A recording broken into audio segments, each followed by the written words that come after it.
Welcome back to OpenLine. We're talking about a business a lot of people don't talk about, but it affects a whole bunch of people.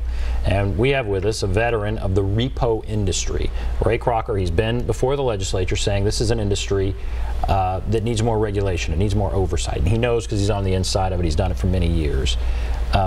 What are some things, what are some of the rights, I guess, that people that are getting repoed have, and things that people who are doing repos often kind of go too far? What are some of the things that happen? Well, I'm sure everybody's seen Operation Repo in California. This TV show, and reality TV shows. Well, you know, the odd thing about that is I checked with the California Association of Repossessors, and nobody knows who that company is. Now, Lizard Lick down in the Carolinas, that is a repo company. They do that, but they'll tell you in a heartbeat, all that stuff is made up. That's their friends that's putting all the actors and all this. But the thing is, there's companies out there that think they're supposed to strong arm, supposed to do this. I mean, when you did your show, you had a guy on there that pulled a woman out of her car. Right. You can't grab anybody physically. That's assault and battery. You know, and you can't take the car under protest. If they tell you to put the car down, even if it's in the front street and you got on top of a rollback record, you haven't cleared the area, if they say put it down, you have to put it down. That is the law. So if you got, you know, once you clear the area, say you have a quick truck, a snatch truck as we call them, you pick it up and you get away, you're down the street and out of sight. If they come by and see you, it's too late. It's your car.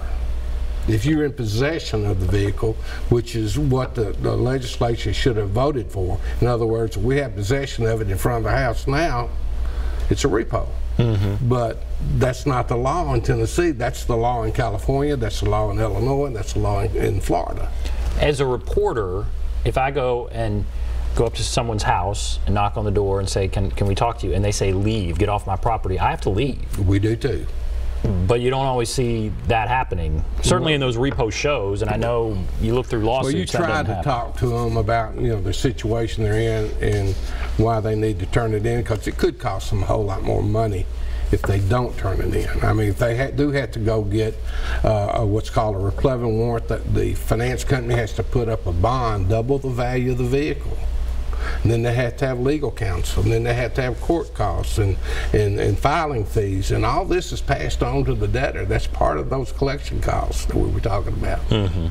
The story I did, there was a woman, her car was repossessed. It turned out she was up to date, but her car was repossessed. She was trying to get the baby seat out of her car, and she found that she was being dragged down her driveway. They had put it up on the tow truck, and they dragged her and the car down the road. When you hear stuff like that, what do you think? Well, that's a wrongful repossession. She has every right to come at them legally. I mean, for the damages they caused to her, the fact that they took it under protest is against the law. So she calls the police, and a lot of times the police say, well, it's a civil matter, right? That's what happened up in Clarksville not long ago. Yeah, what's that story? What happened there? The repossessor followed this lady and her husband.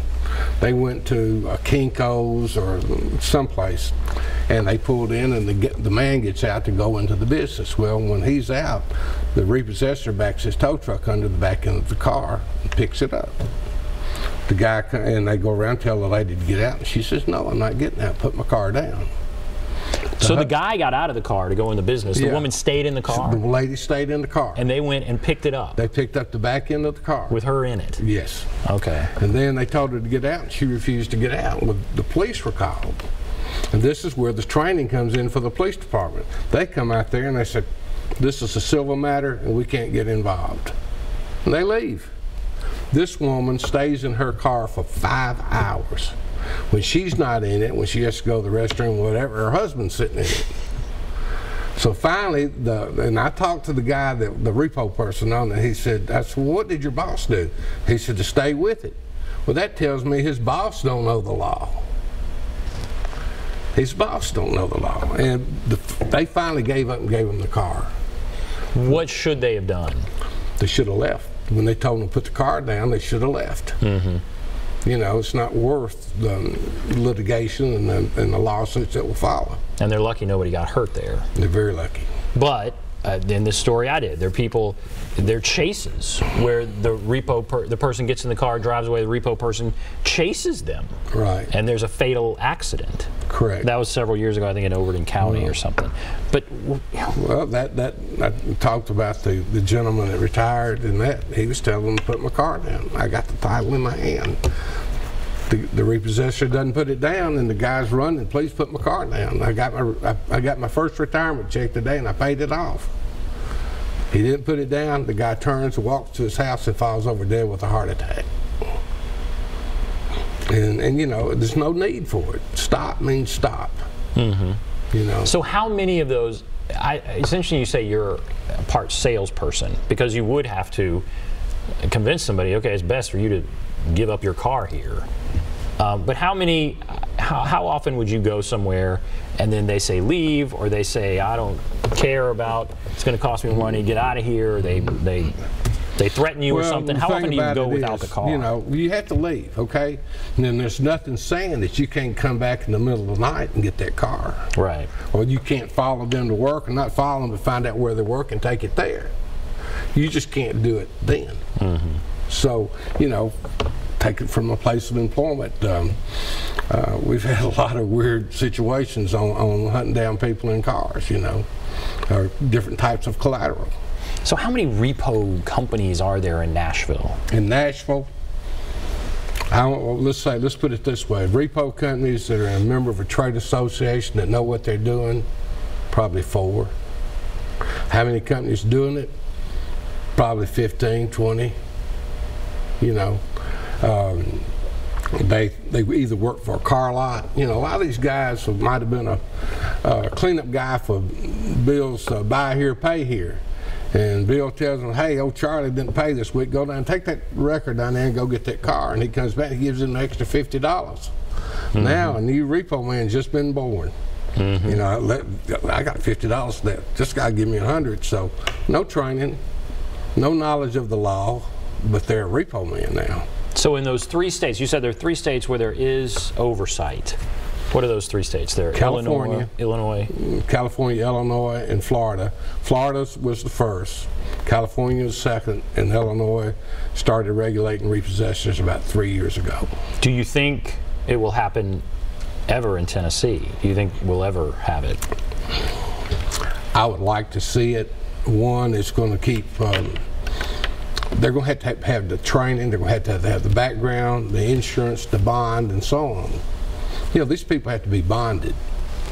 And a bond will cover what an insurance policy won't. In other words, the insurance is going to cover for towing the vehicle, for storing the vehicle, for wrongful repossession claims, and that type of deal.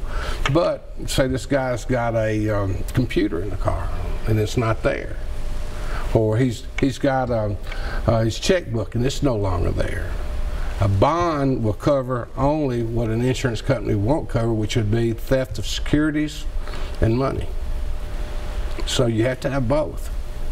And you don't know what's in that car when you pick it up, you know. Right. I mean, we have a warehouse full of personal property that we have to hold. We hold it 90 days before we dispose of it. Yeah, we've talked a lot about cars, but it's all kinds of stuff. Yeah, I've repossessed bulldozers, excavators, Prevost buses like the country music stars ride around in. Just about anything you can name, I probably picked it up. I opened this story a few years ago. As the economy gets worse, their business gets better. So where are we now? How is the economy? Well, is there a lot of repossessing that's going on? Again, this is one of those things we just don't talk much about, but what's going on now? Where are we? When the banks were bailed out, when the banks got bailed out, they quit loaning money to marginal credit risk. And that's where we make our living, basically on people that's marginal, that live from paycheck to paycheck. And if something happens to that paycheck, or if they have that family tragedy, a death or illness or something like that, and they get behind, you know. Or you have the professional deadbeat who's not going to pay no matter what, and you have to go get him, you have to find him. And those are the tough ones, the ones you have to go find. And is there a lot right now? So you're saying there's less now? Oh, the repossession business has picked up since the economy has picked up. When the economy's good, we're busy. When it's bad, things are tight. When the economy's, I said when the economy gets worse, business gets better. You're saying when the economy gets better, business gets better. Better's booming then. And why is that? Well, the lien holders, the banks, they'll take a bigger chance with their money because they're making more money on the other end. And you have these subprime companies that they make a living off of subpar credit. Their interest rates are a whole lot higher, you know, that type of deal, but they take a bigger chance with their money. Okay. Now, how much of your job is finding people? How often is it that the bank or whomever will call you and say, all right, this is where, you know, so-and-so is, you know, just go and get this piece of property? How often is that? And then how often is it, we have no idea where this guy is, can you please find and help us? Well, most of the time they don't tell us, they don't know where they're at. We have to tell them they're not here, and then we do charge for skip tracing. We have databases that we subscribe to that gives us a history on the person, more information you want to know, let's put it that way. We use those daily. I mean, it's very important to our work to be able to find out where this guy's been living in the last 8 years. If he's been living in, well, like one guy we had in a city down in southern Tennessee, well, he gave a bad check, large bad check for a car and took off. So I tracked him to Columbus, Ohio. Well, car's not there. We knew he was there, but the car wasn't. Another vehicle shows up, well, we check that guy's address. A lot of times these guys will swap cars with people, you know. So now we tracked him to Seattle, Washington. Still don't have the car, though. We don't know what he's done with it. We're still looking for it, you know. Still? All right, we're going to take a break. Then I want to come back, and we're just going to go through some stories that you've amassed over 25 years. A guy in the mafia, can you talk about that? Yeah. A guy in the mafia, Casper the disappearing con man. So this guy's been on Montel Williams. Yeah. All right, so see, that'll be interesting. What was going on with those cases? All right, we'll take a break. If you want to call in, there's the number, 615-737-PLUS, 615-737-7587. Take a break. Be back right after this.